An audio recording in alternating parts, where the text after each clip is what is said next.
So apparently I was interrupted by my phone overheating or something. So a little part 2 to my last video where I'm talking about my setups. I'm just gonna make this one a bit shorter. What I ended the video was, I'm gonna say that this is pretty much my dream setup. With the old setup, I have the big struggles with both a light that just didn't work when I needed to go super macro, which is when I have the entire lens on. That's what I call super macro. And definitely the big struggles was with the old tripod.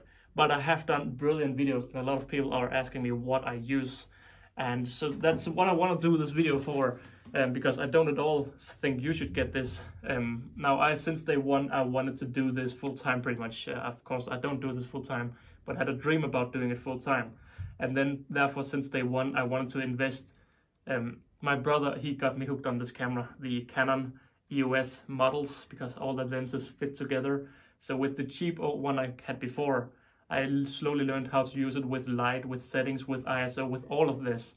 And what I then did was I just slowly upgraded over the years. And that is what I would definitely recommend you doing if you want to do this properly and full time, or, well, get brilliant videos. But I want to say the most important thing for doing macro photography is 100% a good light source. And now I've started doing these panoramic shots where I'm following the ant and doing like this. And this just makes it so much easier because I can just, it's insane the struggles I've had with the old setup.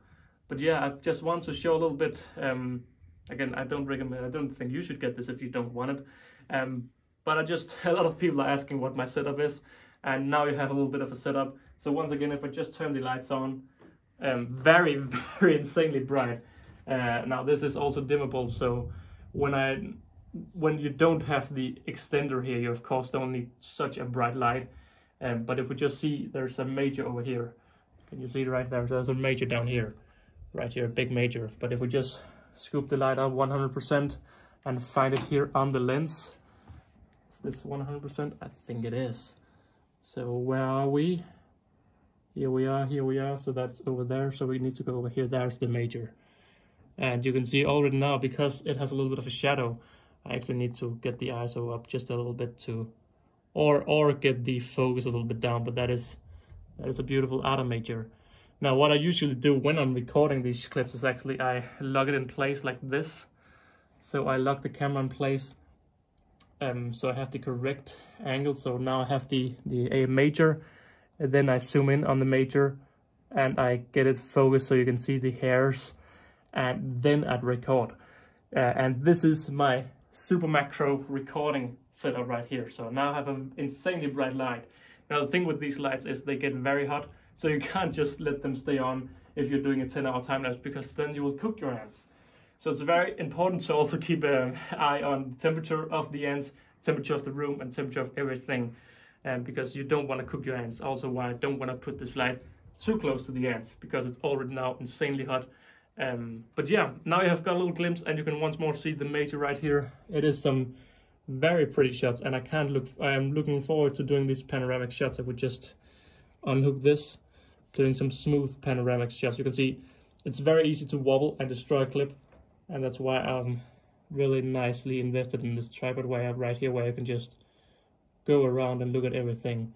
Now of course I will need to play a lot around with the new light settings and everything, but yeah, I'm looking forward to using this new setup, and I hope you enjoyed watching this video of me just talking a lot. Now I will maybe also use this for my studio recordings, although I don't think so. I have also bought a softbox, because this is just, if we turn this is just the beam in here, super much light, the beam. And I also have a softbox if I want to get some studio recordings. Or whenever I need to get a recording of the entire setup, I can use the softbox, because if we just turn this on, you can see it has a very big beam, and if you use a softbox, you will avoid this. But yeah, that has been it for this little very detailed video, I guess, of my macro recording setup. I hope you've liked it. If you have any comments, please leave them in the comments down below, and I will try to answer them. Like I said, these things are expensive, but I bought them over the years, and then they aren't as expensive. But yeah, hope you enjoyed this video. Sorry, it's 2 parts, still trying to figure out how this phone works. It stops recording for some reason. But yeah, don't forget to like and subscribe, and I'll see you all in another video. Bye!